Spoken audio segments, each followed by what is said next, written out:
Señores invitadas e invitados especiales, la Rectoría adjunta, la Comisión Institucional de las celebraciones del 45 aniversario de la Universidad Nacional y el Consejo Editorial de la Universidad Nacional les ofrecen una cordial bienvenida a la presentación de la obra Imágenes Fugitivas, Acordeón y Visiones, obra pictórica de Julio Escames Carrasco, 1925-2015, doctor honoris causa de la Universidad Nacional. Esta obra cuenta con una investigación, prólogo y notas del doctor Mario Oliva Medina, director del Instituto de Estudios Latinoamericanos y de nuestra universidad.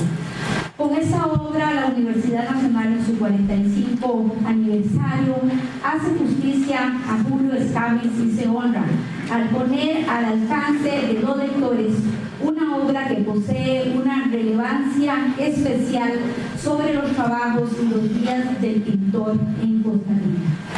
Preside en esta ceremonia académica el señor rector de la Universidad Nacional, doctor Alberto Salón Echeverría, la señora rectora adjunta, doctora Ana María Hernández Segura, el señor director de IDELA, responsable de la investigación, prólogo y notas de esta obra, Mario Oliva Medina, la señora presidenta del Consejo Editorial de la EUNA, Maribel Soto Ramírez.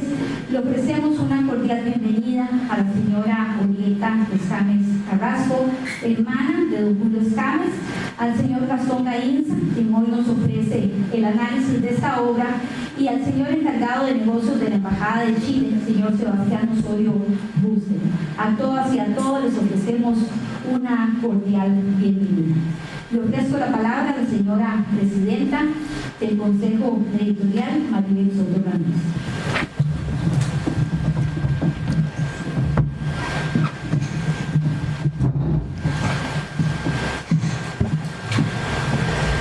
Muy buenas tardes, señor rector, señora rectora adjunta, señora Orieta Escames, autoridades universitarias, señores vicerrectores, miembros de la comunidad académica, señor encargado de negocios de la Embajada de Chile, invitados especiales, amigos y amigas todos. Para la editorial de la Universidad Nacional ha sido un orgullo y un placer haber realizado la producción editorial de esta hermosa obra, cuya presentación hoy nos convoca.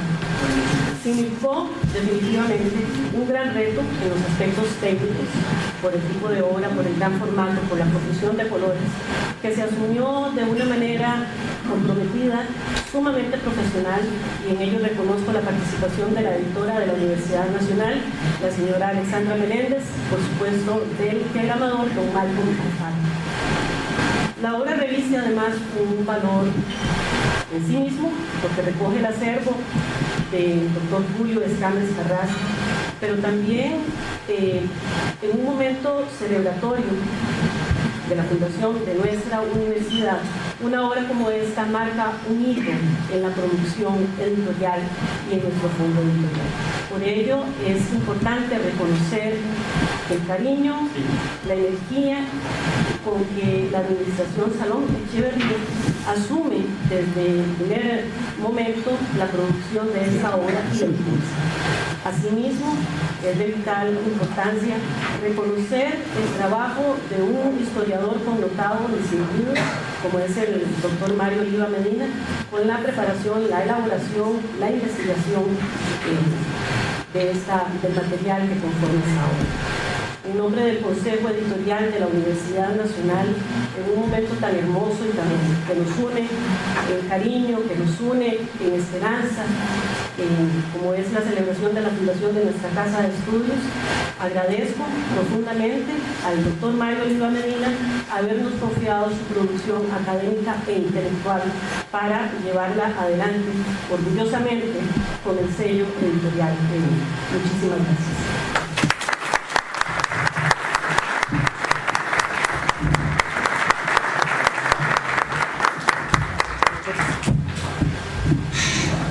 Agradecemos a Maribel Soto sus palabras. De inmediato vamos a pasar a la presentación de la obra a cargo del doctor Gastón Gainza.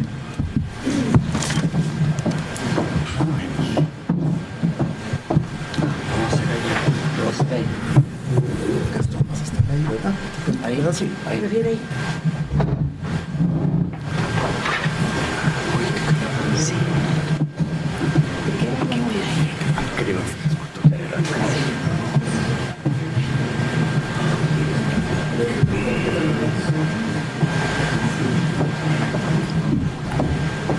Señor rector de la Universidad Nacional de Costa Rica, señora rectora adjunta, cargo que en mi tiempo no existía, de la universidad, señora presidenta del Consejo Editorial de la Universidad Nacional, Maribel Soto, que no la olvido porque fue alumna, tuvo la desgracia de ser alumna mía. Autoridades de la universidad, estimados compañeros de la universidad, trabajadores, docentes y no docentes de la universidad, estimados estudiantes.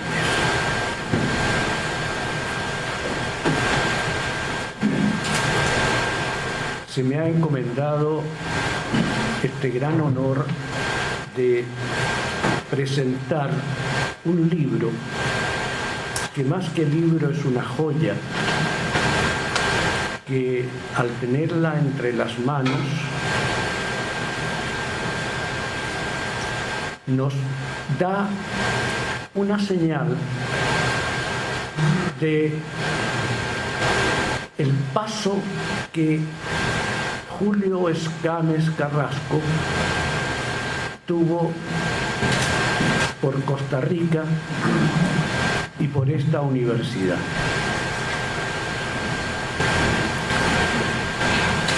Ese libro, esa joya, fue publicado en conmemoración del 45º aniversario de la fundación de la Universidad Nacional de Costa Rica, y el trabajo editorial que se esmeró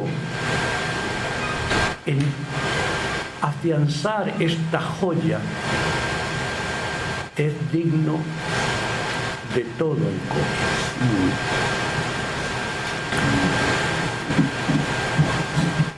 Se trata de un esmerado esfuerzo editorial que no escatima recursos para presentar y difundir la producción pictórica de Julio Escames. En las palabras iniciales del volumen, el señor rector de la universidad, doctor Alberto Salom, destaca la delicada labor de publicación de una obra ilustrada de manera profusa con pinturas y dibujos inéditos del autor.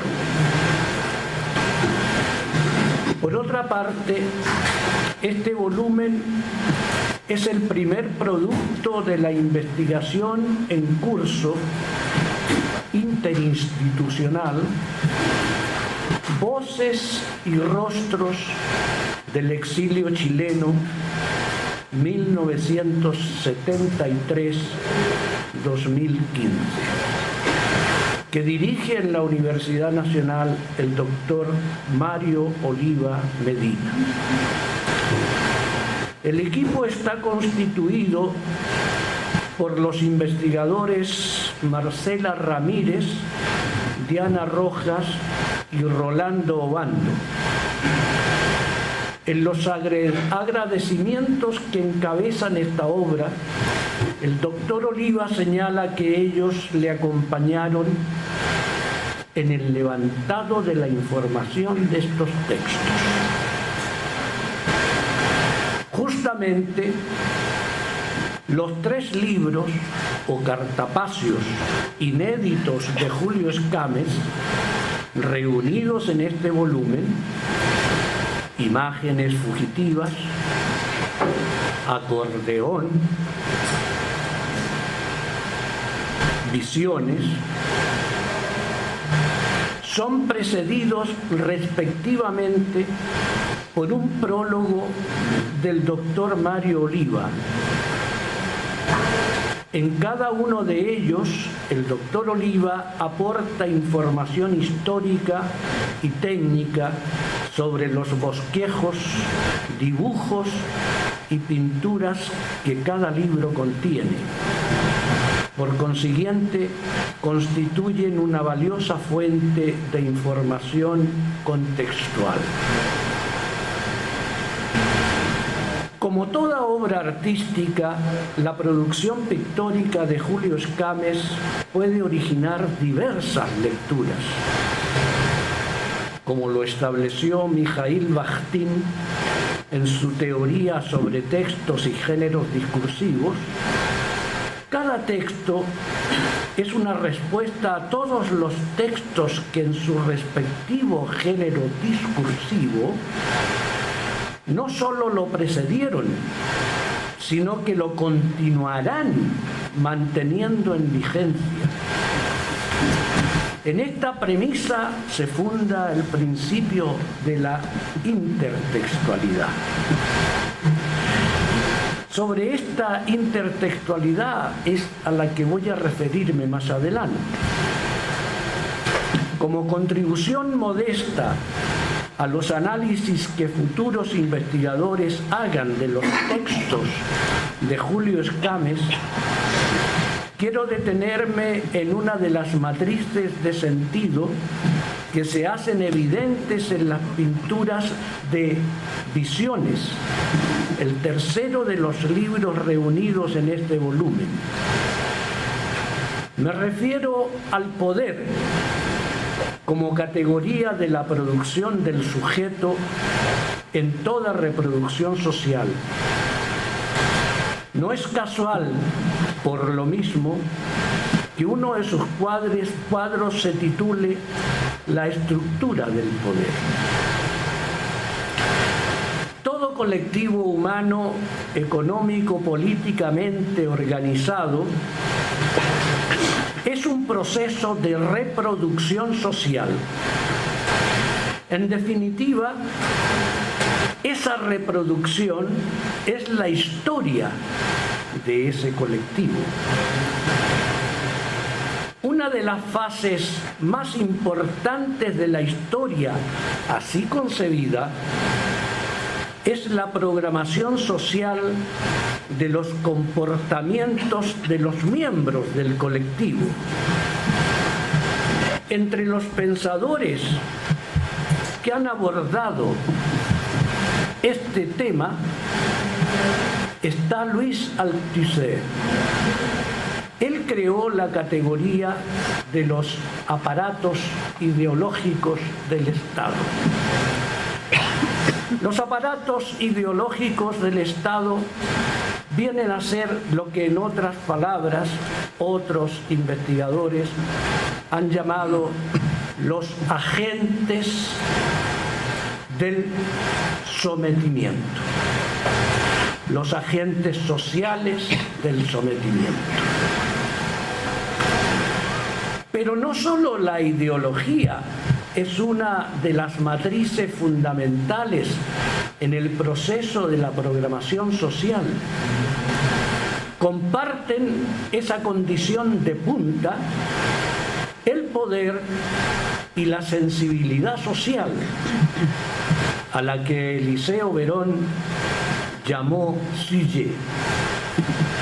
Aprovecho este apunte para señalar que, en definitiva, la programación social es el proceso que transforma a los críos en sujetos sociales, con una impronta ideológica, con perspectiva de poder y sensibilidad social.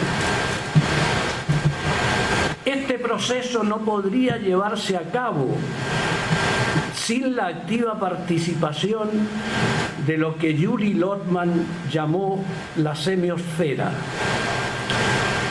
Todos los críos humanos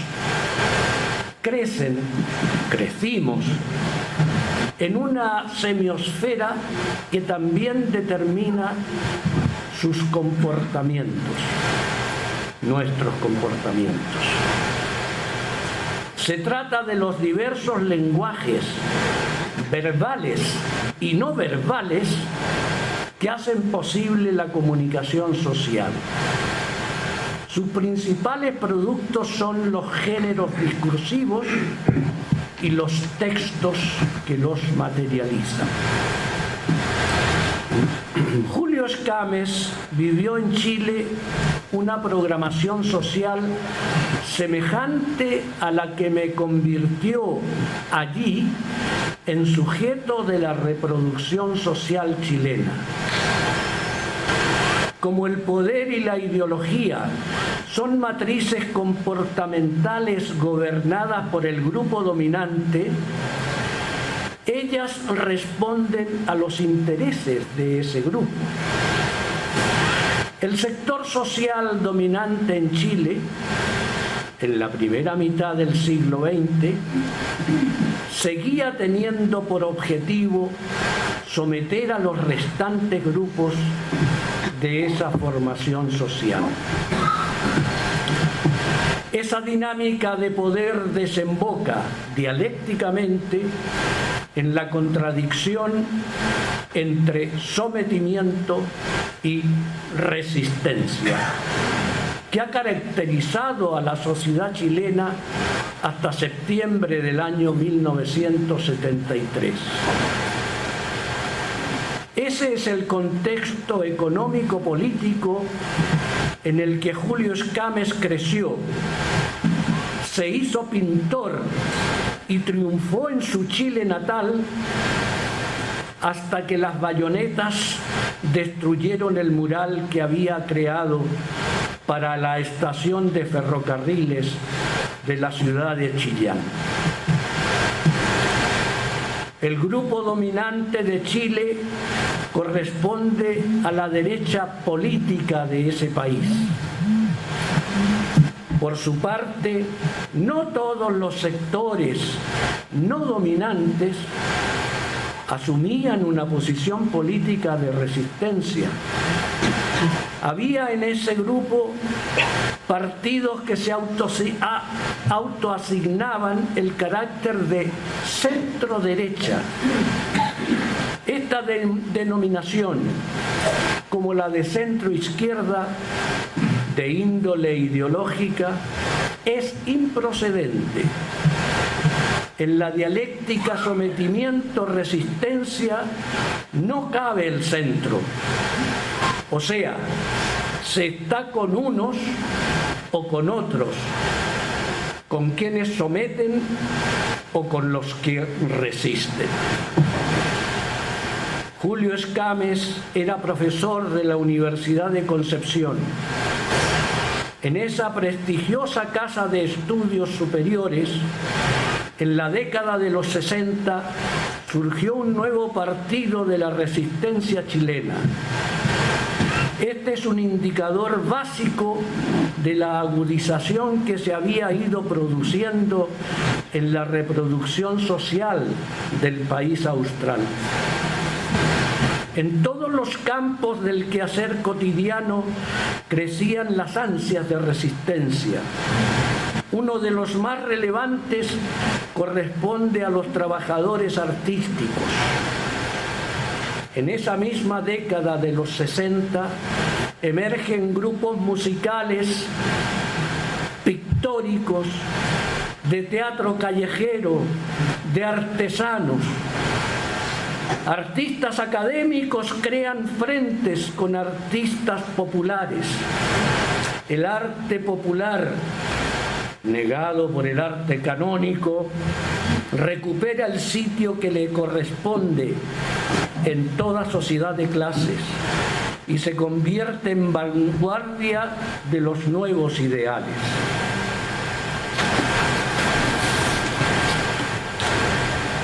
En ese agitado clima político surge la Unidad Popular, una conjunción de partidos que de uno u otro modo pretenden representar el movimiento de la resistencia a los intentos de sometimiento del grupo social dominante.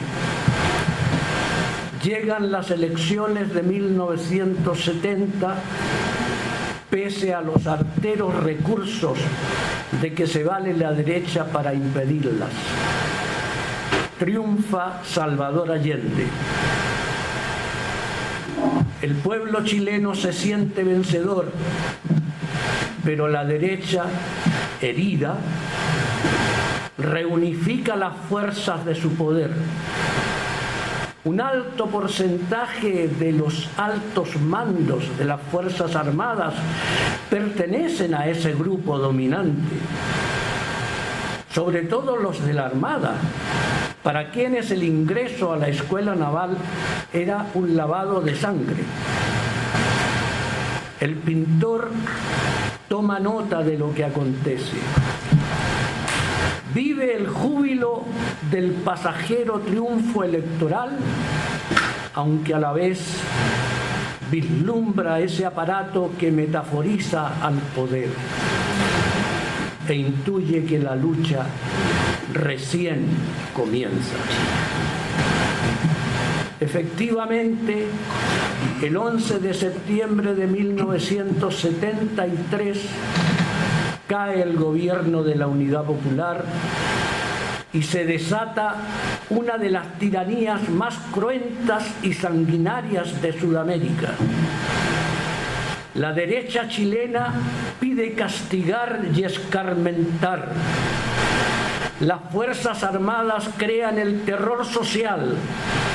Hay que enseñarles a los rotos quién es el amo.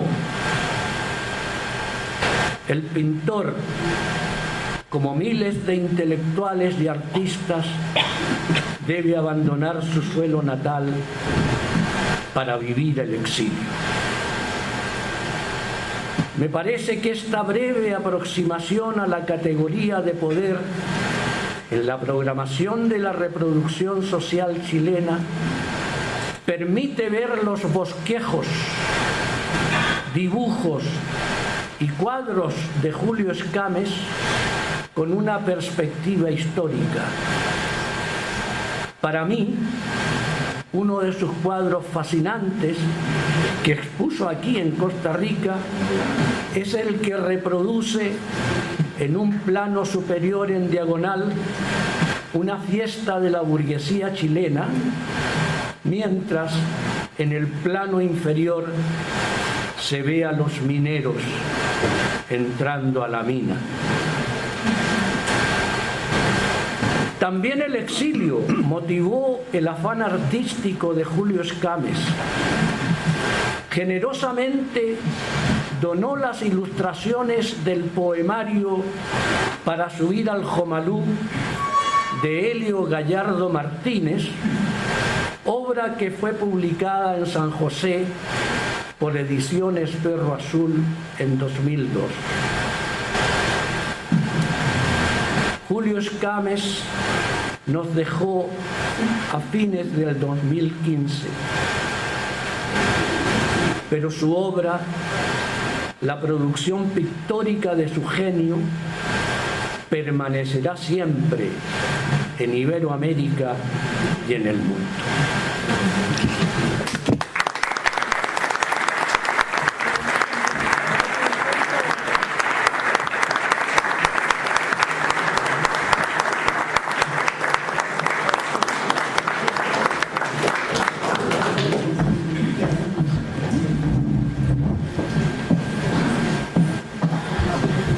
Muchas gracias al doctor Gastón Galinza por la calidad de esta presentación que nos hizo esta tarde.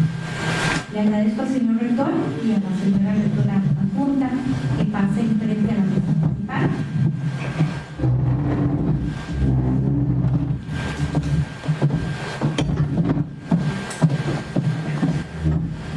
Doña Orieta, los acompañen, por favor. Yo les quiero contar que la edición de esta obra cuenta de 200 ejemplares.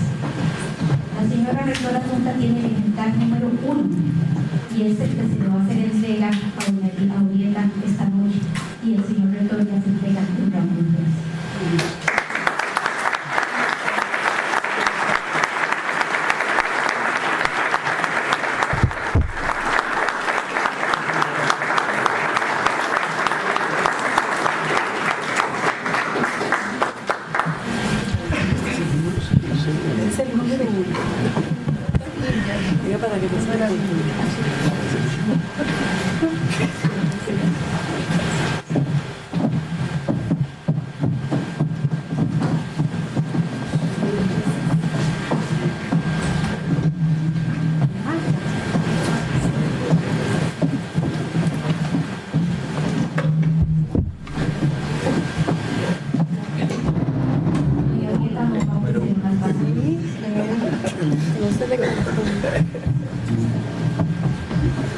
Señor rector, don Alberto Salud Echeverría. Señora rectora adjunta, doctora Ana María Hernández Segura.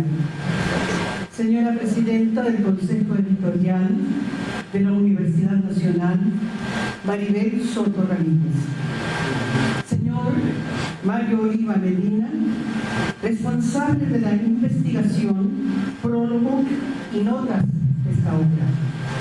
Señor Gastón Gainza, quien hoy junto a don Mario nos ofrecieron el análisis de esta obra. Ofrezco un caluroso saludo al encargado de negocios de la Embajada de Chile en Costa Rica, Sebastián Osorio Bolsa. Este es un día de gran significado para mí, el libro que nos convoca y estar presente en esta universidad que acogió a mi hermano Julio, una universidad que lo reconocía como uno de los suyos. Exploró países lejanos y exóticos que dejaron una huella muy profunda en su espíritu. Pero fue en Costa Rica, en este país, que decidió quedarse y desarrollar todo su potencial creativo, donde, atraído por la belleza de los paisajes centroamericanos, construyó su casa taller en San Pedro de Barba. Su labor artística, su conciencia crítica, nunca estuvo ajena a la realidad social. Conozco a algunos de sus exalumnos que recuerdan su gran capacidad como docente, su espíritu sensible, su desbordante imaginación, su obstinación y disciplina. Quisiera agregar que Julio Escamis nunca olvidó a Chile, y en cuanto pudo obtener el ingreso que le había sido prohibido, viajaba a visitar a su familia, amigos y a mostrar su trabajo. Mencioné que Julio nunca olvidó Chile, pero Chile no olvidó a él. La dictadura destruyó su gran mural, principio y fin, y ya nunca habrá ocasión para un desagravio de parte de las autoridades políticas y culturales. A nombre de mi familia, doy mis profundos agradecimientos a esta Universidad Nacional de Costa Rica. Muchas gracias.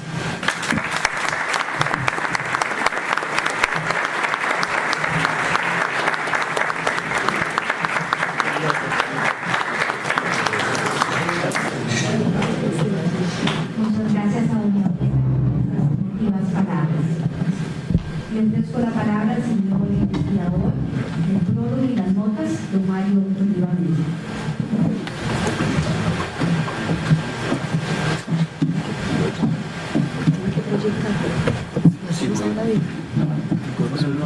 ¿Se ha pasado la vida? No, creo que no. Sí se ve.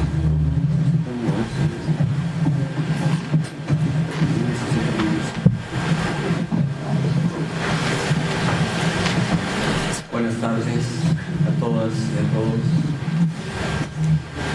Señor rector,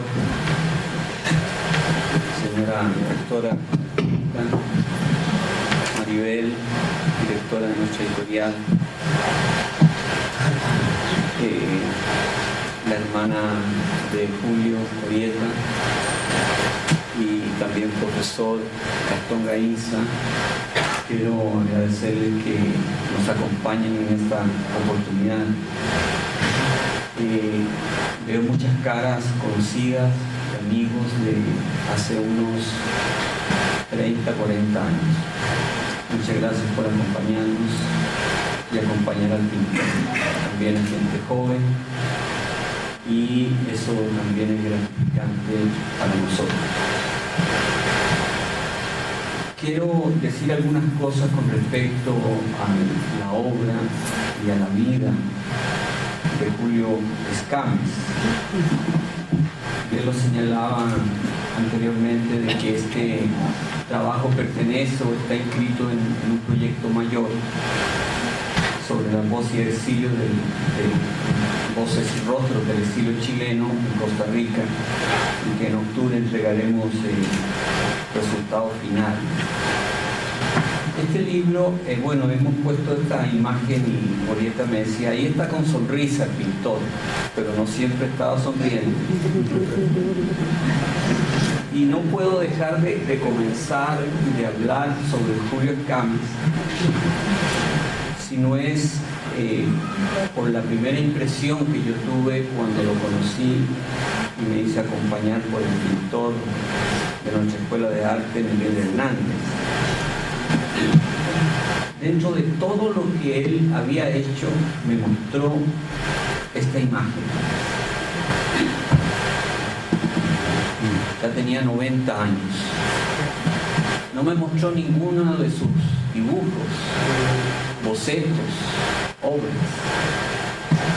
Me mostró un póster, un afiche. Y este afiche lo había conseguido en una casa de ventas en México. Y era el mural destruido por la dictadura. ¿No? Hacía 40 años de eso, en 1972.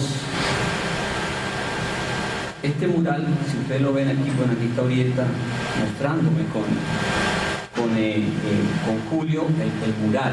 Eso a mí me causó una impresión muy fuerte, porque este mural él pasó 2 años pintando en la alcaldía de Chillán, y allí puso su cama y dormía allí mientras pintaba durante 2 años este mural. Ahí estaban los andamios donde él trabajaba, y el lugar se transformó también en un espacio de cultura donde pasaron todos los artistas más importantes, los poetas, pintores, etc. 2 años. La dictadura duró mucho menos en destruirla.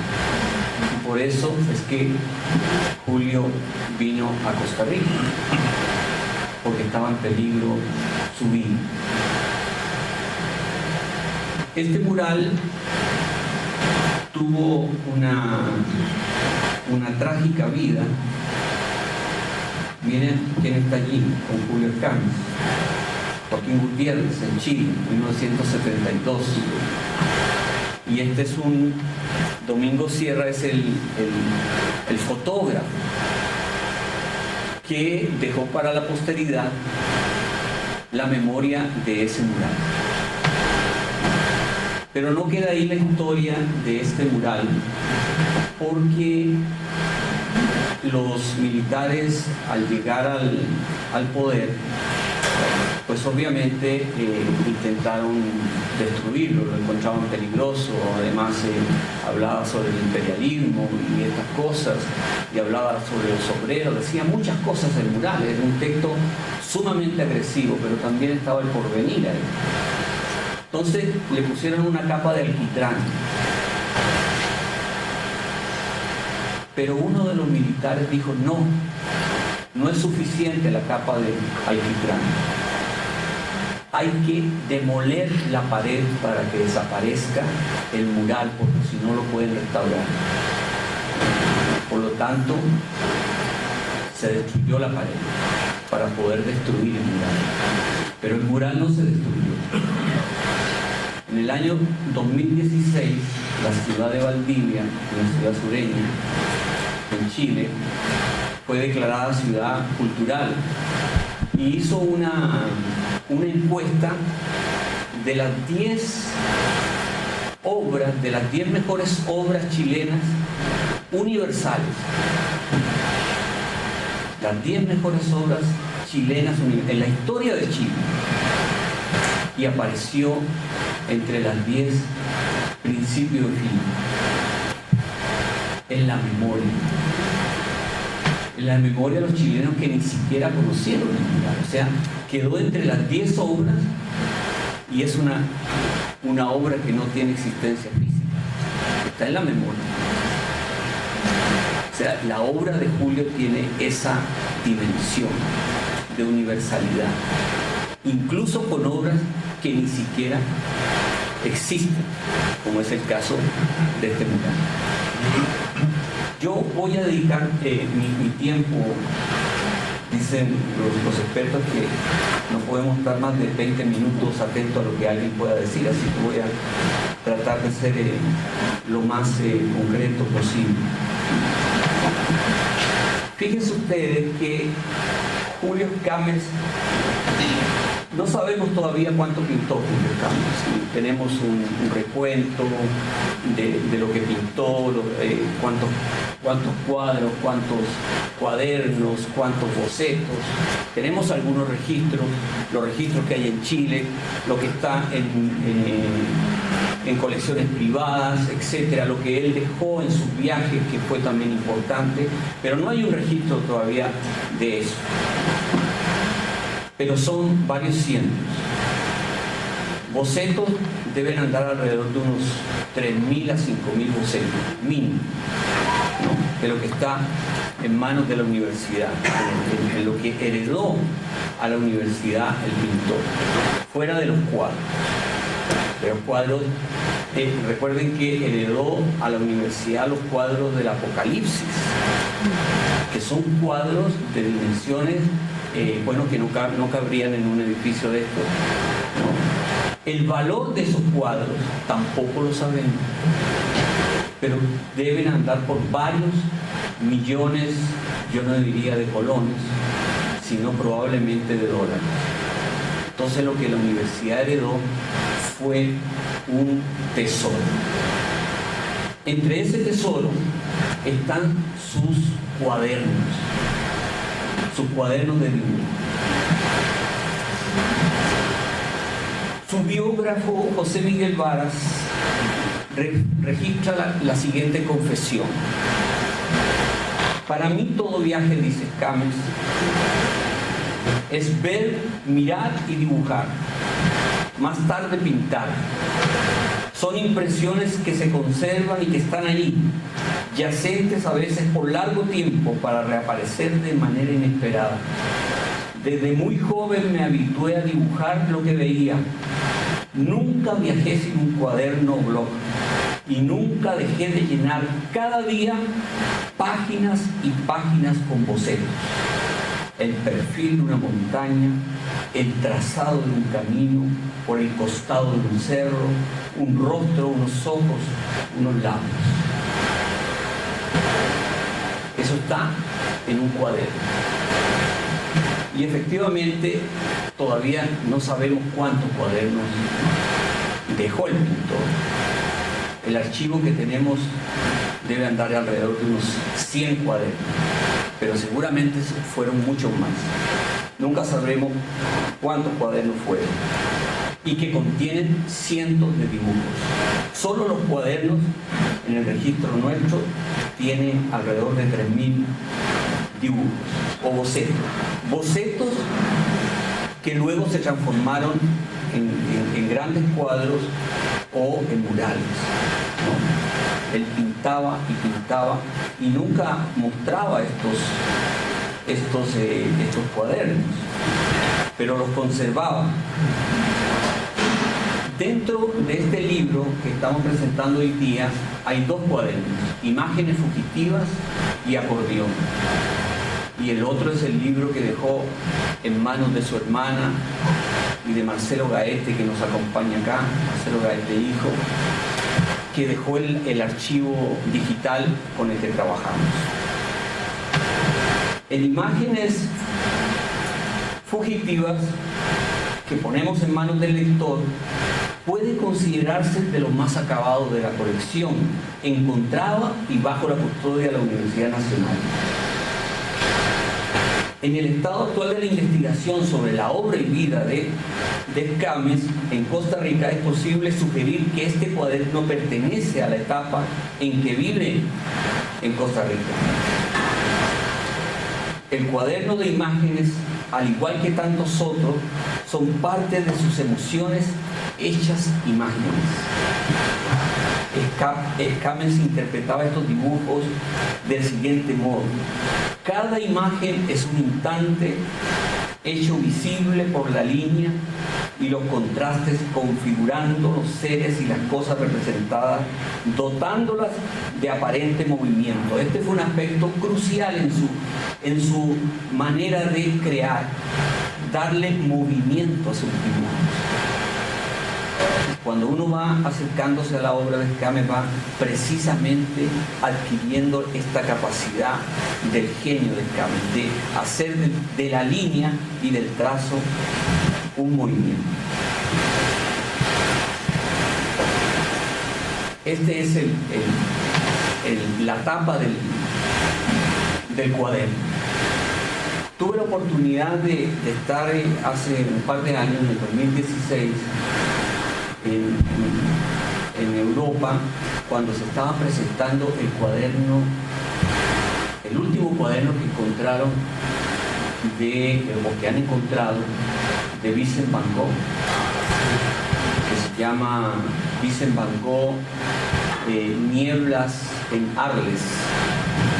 65 dibujos, fíjense ustedes, 65 dibujos que se encontraron que estaban, los había dejado él en una estancia en esta ciudad, y fueron encontrados después de 100 años, en el 2008, y se demoraron otros 8 años a ver cuánto valía el cuaderno.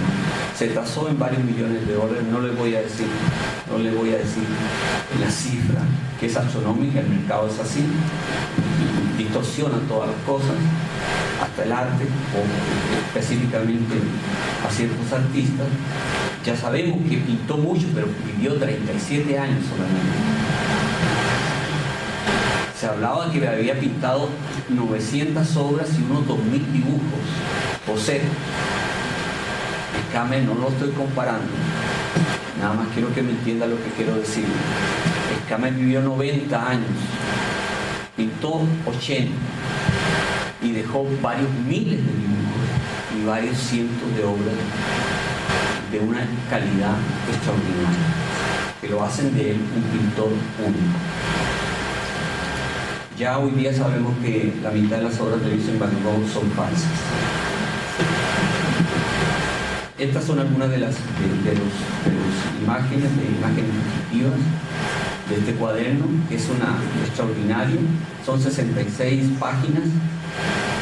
Tiene una primera parte muy interesante sobre el entorno, sobre todo chileno, ¿no? Y luego viene esto que a mí me llamó muchísimo la atención, que dice: las imágenes de la crueldad. Pinta la dictadura. Por eso digo que es un cuaderno que pintó en Costa Rica. Pinta la dictadura y le puso allí, lo pueden ver, en letras,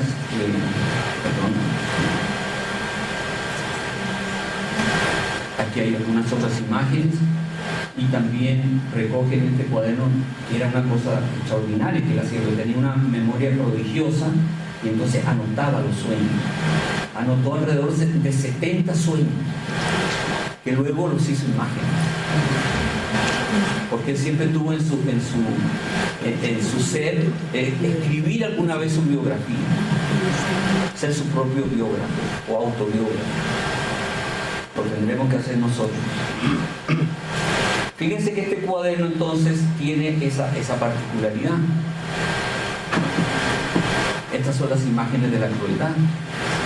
Vean son dibujos que luego se transformaron en grandes obras, ¿no? Son de una calidad extraordinaria. El otro aspecto que nosotros tratamos en este libro es algo poco conocido de Julio Escámez, el pintor en prosa.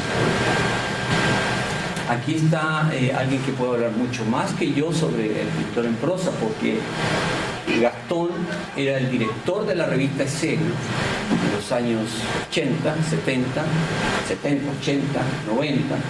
Hasta hace poco fue el director de la revista Escena, una de las revistas más importantes de la cultura costarricense. Aquí se refugiaron la mayor parte de los artistas plásticos, de teatro, de danza, etcétera, en aquella revista. Y allí escribió Julio Escámez más de 10 ensayos importantísimos dentro de la vida de Escámez. Están escritos entre 1989 al 99, 10 años, uno por año escrito. Muy interesante esto en la revista Escena, y están todos los artículos del pintor. Sobre eso quiero decir solamente dos cosas que me parece importante compartirlas con ustedes.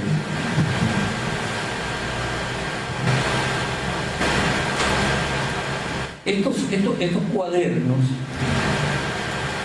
son parte de esa prodigiosa memoria que tenía Escámez. Las notas así lo demuestran, para estar frente a una especie de diario íntimo, desprendido de la forma tanto dócil ante los movimientos de la vida, recordada y anotada, libres, donde pensamientos, recuerdos, visiones, sueños, mitos, cotidianidad, acontecimientos mayoritariamente insignificantes, sin mucho orden, aunque puede notarse cierto hilvanado del tejido memorístico, atado al calendario, es decir, se trata de su infancia y adolescencia, reconstruida o construida en madurez del pintor. Se trata entonces de espacios autobiográficos de enorme significación.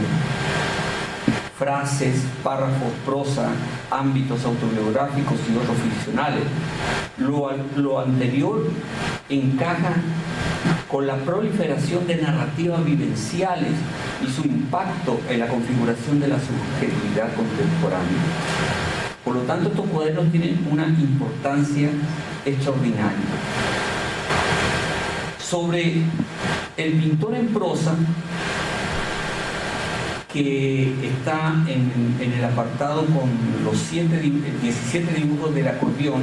Le pusimos acordeón porque no tenía título el cuaderno, pero era un acordeón. Él había pegado los dibujos, él era un artesano, hacía de todo.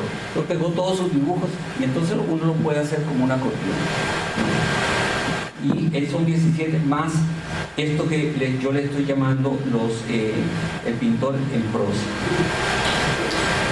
Si bien es cierto que Escámez usa el trazo, el pincel para expresarse, es inobjetable su preocupación permanente por utilizar la escritura para conducir su expresión.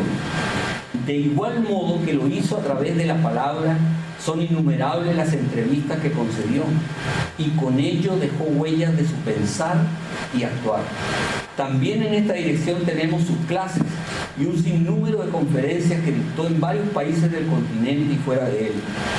Pasaron aproximadamente 15 años luego de su asentamiento en Costa Rica para que aparecieran sus primeros artículos académicos, o mejor dicho, ensayos sobre diversos temas relacionados con el arte. En el siguiente cuadro se muestra la secuencia. Hay una secuencia que está ahí en la pantalla. Lo anterior puede significar varias cuestiones.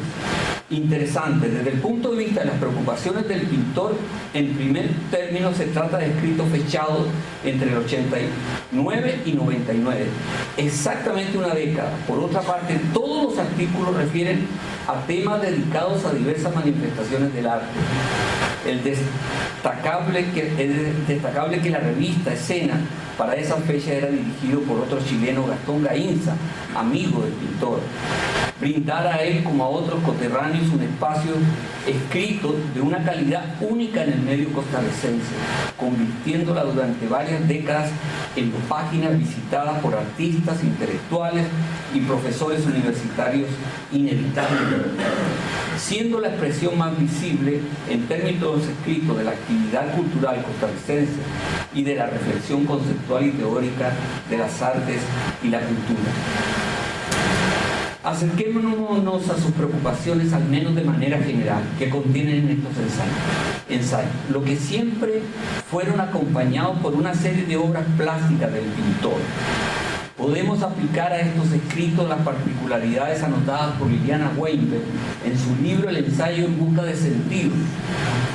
Al describir las claves de este tipo de escritos en América Latina, su profunda vocación de reflexión, diálogo y mediación intelectual, su plasticidad y apertura a la búsqueda del sentido, su búsqueda o su vínculo con la sociabilidad, la conversación y la generación de un espacio simbólico de encuentro, su capacidad de establecer una nueva retroalimentación entre lectura y escritura, y por fin su profundo vínculo con las exigencias éticas del discurso, que los llevó a encontrar un espacio de libertad y una postura crítica del decir.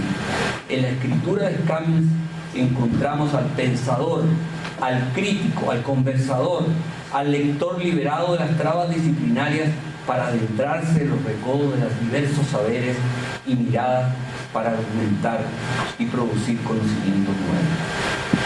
Dejo para otro momento lo demás. Muchas gracias.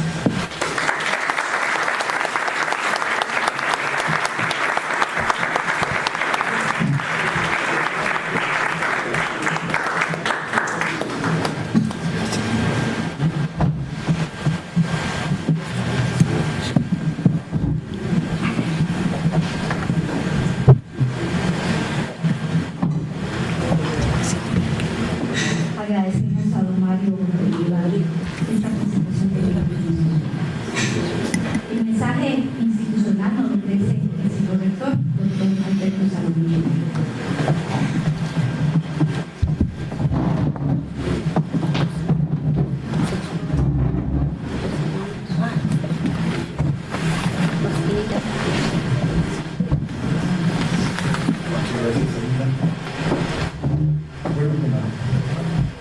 Decir siempre, llegó el momento anticlimático. Voy a hablar.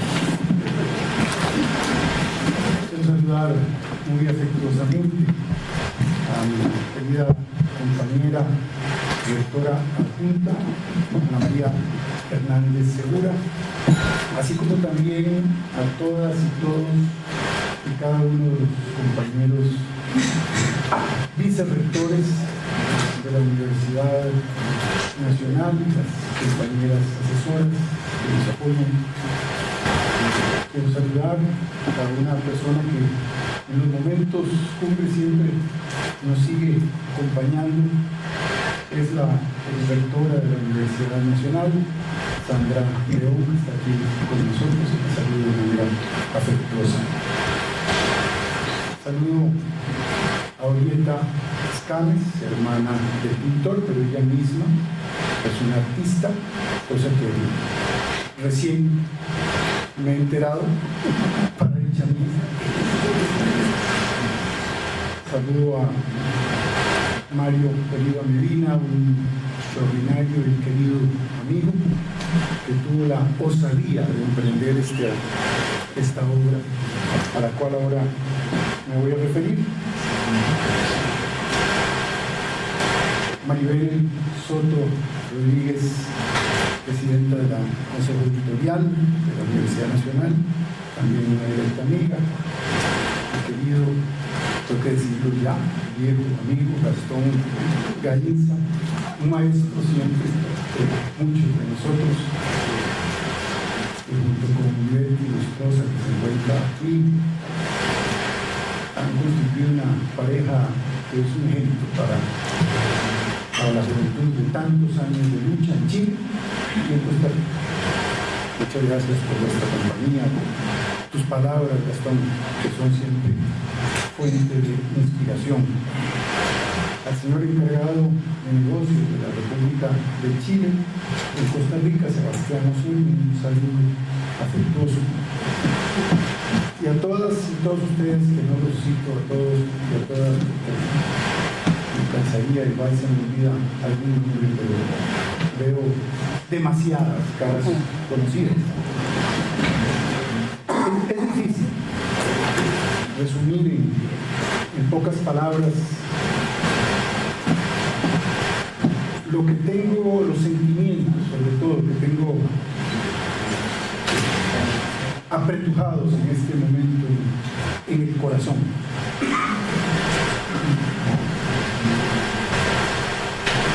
Por tantos sentimientos que afloran ahora, después de haber tenido el privilegio de haber conocido en vida a Julio Escames Carrasco. Como soy de larga data de estar en esta universidad, en el año 1976, tuve la oportunidad de saber de él, no puedo decir conocerlo, porque lo vine a conocer después, ya en su madurez, probablemente la mía también. Supe de él aquí en la universidad, lo vi, saludé 1, 2, 3 veces, probablemente, cuando formaba parte de la escuela que hoy llamamos Arte y Comunicación Visual, Artes Plásticas, entonces, de la Universidad Nacional. Y posteriormente, gracias a un amigo común, tengo que decirlo, que paso por la pena de reconocerlo, quizás me faltó invitarlo, el amigo Mario de Bandas me visitó y me dijo: ¿conoces a Julio Escames? Y dije: bueno, sé de él, sé de su obra, pero realmente no lo conozco a fondo. ¿Querés conocerlo? Pero por supuesto, me encantaría. Y sin saber lo que iba a pasar, fui a la casa de Julio Escames en Barba, San Pedro de Barba, junto con Mario. Y en muy poco tiempo, amigos, muy pocos días, me sentí inextricablemente ligado a la vida y a la obra de Julio Escames. Hablaba como escribía. Tenía ese don de la palabra que cuando en más de una ocasión se apostó frente a sus pinturas para, sin pedírselo nosotros, explicarnos lo que le salía del corazón, lo que él había expresado en ellas, uno se sentía francamente embelesado. Y uno, frente a la obra de Julio Escames, se sentía a veces, tenía un sentimiento de sobrecogimiento, a veces de susto, a veces parecía algo aterrador, quizás incluso en ocasiones sombrío, pero como sombría fue la realidad y el terror desatado en Chile tras el golpe de Estado contra el gobierno popular de Salvador Allende. Y Julio, tal como yo lo recuerdo y aprendí a conocerlo, no era de las personas que dudaban un segundo de que a través del arte tenía el imperativo de expresar sus valores, sus principios, su amor a la vida y hasta su grito de guerra. Julio no era imparcial frente a la vida, frente a la realidad opresora. Julio era un hombre de combate. Su pintura era una pintura comprometida. Era una pintura que hablaba por sí sola. Por eso a veces uno se quedaba mirando al autor con aquellas palabras excelsas, pero como diciéndole, pero si no es necesario que lo digas, tus pinturas hablan por sí solas. Y sin embargo, sus palabras excelsas tampoco estaban sobrando. Algo añadían a la pintura, alguna sonoridad quizás, alguna frase poética, algo en profundidad que la pintura tal vez no había alcanzado a expresar. Pero la pintura, toda ella, a fe mía, que encerraba un fragmento de la historia de Chile, pero en ella, siempre lo pensé, iba la historia de América Latina, la historia de nuestros pueblos, en su mayor parte.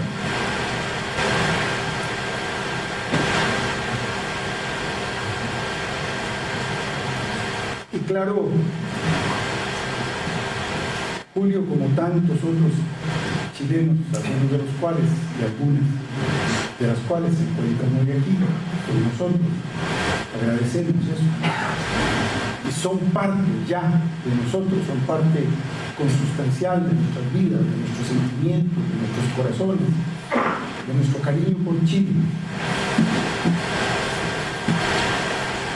Julio migró, fue parte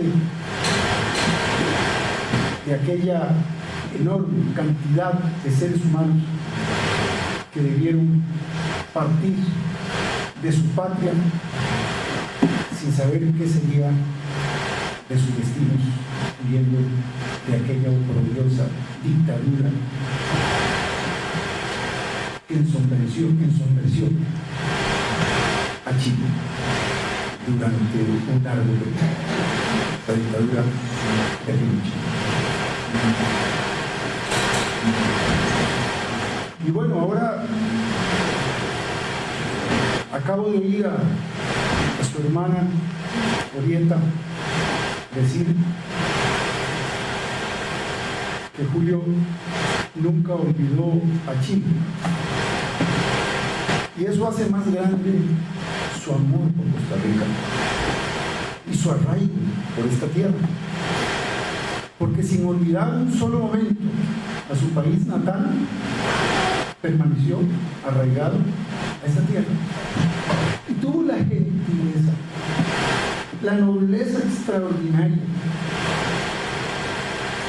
la enorme generosidad de donar su obra a esta universidad que estamos cuidando, velando por mantenerla para las generaciones futuras.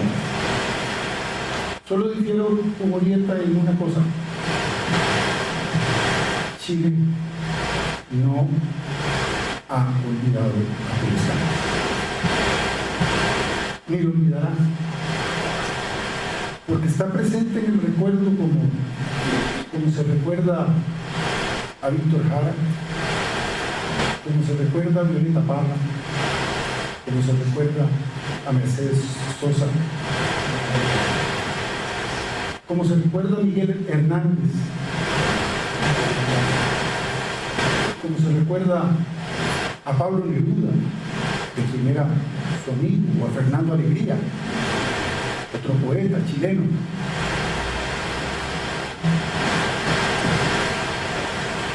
Que nos enseñaron tanto sobre la libertad. Gran parte de mis sueños de juventud, de mi ilusión de vivir durante la juventud, fue mi contacto con esa migración chilena. Saqué largas horas para entender a Chile. Al principio creí que éramos dos países, quise creer que éramos dos países gemelos. Y quise ver en aquella experiencia de la Unidad Popular de Salvador Allende como el espejo de lo que yo quería que fuera el futuro del movimiento popular en Costa Rica. Nunca lo fue. No podía hacerlo como ningún país puede copiar la experiencia de otro. Pero por lo menos despertó aquella experiencia, estos migrantes, estos amigos entrañables, despertaron en nosotros una sed eterna por buscar experiencias vivas, alternativas frente a esto, que muchas veces no nos gusta, que a veces nos envuelve, nos ciega, que es el capitalismo salvaje.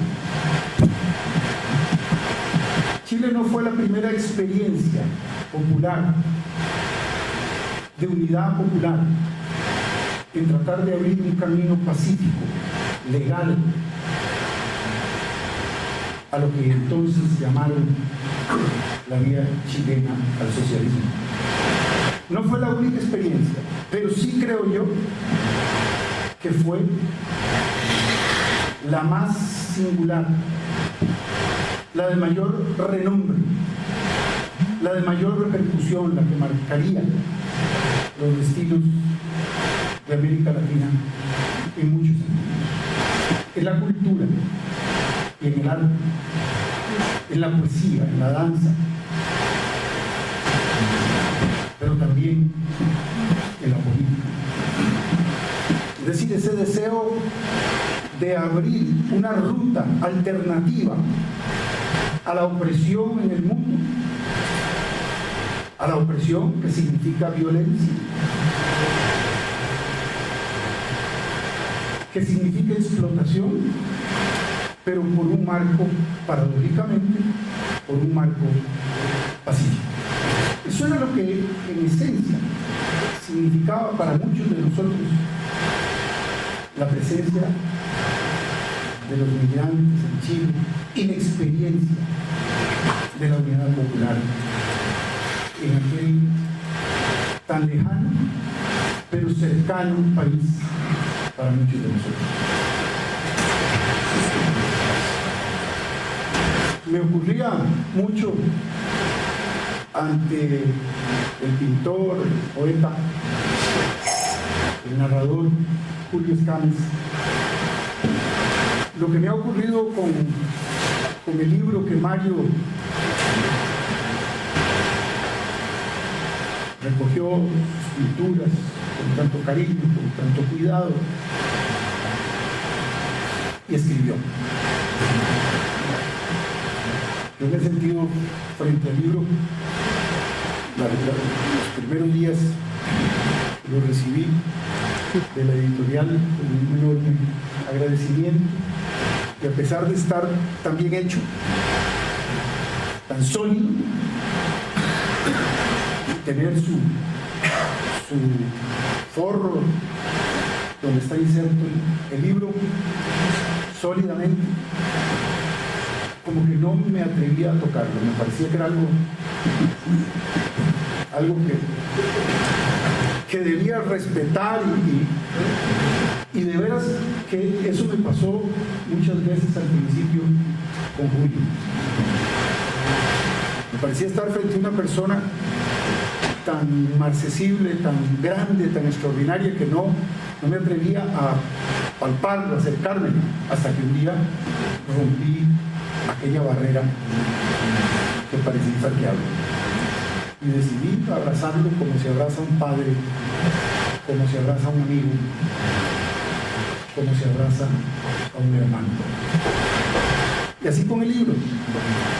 Y me decidí a romper el mito y penetrar en su lectura,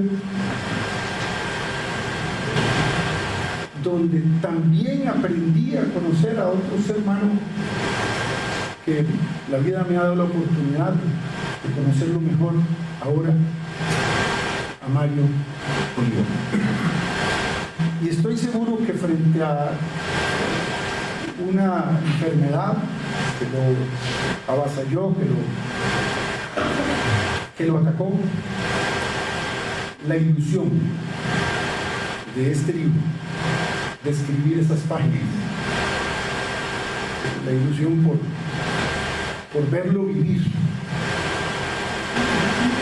estoy seguro que le ayudó a Mario a salir adelante, que disfrutemos hoy del honor de contarlo entre nosotros, para escucharlo, para que nos cuente, nos narre también su experiencia haciendo esta obra tan bien extraordinaria. Los que no la han tenido la oportunidad de leerla, de tener este libro en sus manos, que no les pase lo que a mí, que le entren a fondo al libro desde el principio, no se dejen deslumbrar por el mismo, aunque es deslumbrante el libro. Ya verán ustedes lo que Mario ha sabido recoger para honrar al pintor, para toda la vida, para toda la eternidad, para honrar al escritor, para honrar al ciudadano, para honrar al combatiente, para honrar al hombre que supo chocar espadas cuando tenía que hacerlo, y que siempre vivió definido ante la vida del lado de los que más sufren, y valorando de la vida lo que era verdaderamente importante, lo que era verdaderamente señero, lo que es verdaderamente significativo, como es el amor frente al odio, la paz frente a la guerra, el diálogo frente a la incomprensión. Todo eso está condensado, creo yo, Mario y Orieta, en la obra de Julio Escames, que nos ha hecho reír, nos ha hecho llorar, nos ha hecho pensar, nos ha hecho meditar, nos ha asustado, y que finalmente nos congratulamos de que hoy la Universidad Nacional sea el guardián de esa obra extraordinaria, pintada en Costa Rica, y por la cual yo creo que él, sin olvidar a Chile nunca, ya se quedó a vivir entre nosotros. De manera que quiero expresar con esto una gratitud enorme a Mario Oliva. Esta obra es de primer orden, en todo el sentido. Quiero expresar mi gratitud a Orieta por su generosidad infinita, por su gentileza, como se ha portado con la Universidad Nacional. No hay palabras. No hay palabras. Quiero expresar mi gratitud en nombre de la Universidad Nacional a la editorial Maribel de la Universidad Nacional, a usted, para que transmita también al resto de compañeras, compañeros de la editorial nuestra gratitud permanente. Por supuesto, a Gastón, por haber sido ejemplo siempre para todos nosotros. y hoy por esas palabras encendidas y siempre con belleza literaria, como sabe hacerlo desde hace muchos años. Compañeras y compañeros, de verdad que hoy la Universidad Nacional se ha engalanado. Sueño con el día en que podamos tener la obra de Julio expuesta para el beneficio de todas y de todos, para su inmortalidad definitiva, para que nunca olvidemos que entre nosotros vivió un pintor, un poeta, un gran hombre que a través de su obra no hacía más que contar fragmentos de la historia que vivió. Y le tocó vivir una historia convulsa, una historia en ocasiones aterradora, como dije, una historia viva de los pueblos, de la lucha. Su pintura no puede ser otra cosa. Tenía que ser lucha, tenía que ser expresión de energía. Y eso está presente en todos y cada una de sus frescos, de sus pinturas, de su narrativa. Así ha sido, así será. Y la Universidad Nacional honrará por todos los siglos a este pintor excelso, Luis Camas, y agradecerá a Mario, a Orieta, a Maribel y a la editorial el esfuerzo enorme que han hecho por regalarnos un pedacito de belleza, de amor, de gentileza, de nobleza, de generosidad en la persona de Julio Escanes Carrasco. Que viva eternamente.